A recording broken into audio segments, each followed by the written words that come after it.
शिवाय। ॐ श्री सोमनाथाय नमः। ॐ सौराष्ट्रदेशे विशदेध्यतीरं मे ज्योतिर्मयं चन्द्रकलावतंसं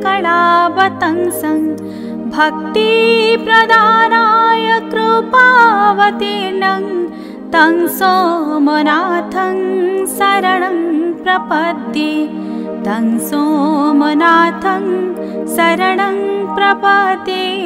तं सोमनाथं शरणं प्रपद्ये। सोमनाथ गुजरातर सौराष्ट्र अंचल रे थिबा सोमनाथ मंदिर को विश्वर प्रथम ज्योतिर्लिंग कुहाଯାଏ।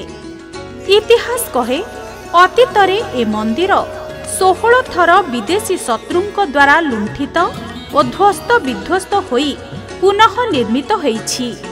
वर्तमानर मंदिरटी 1951 मसीहारे निर्मित।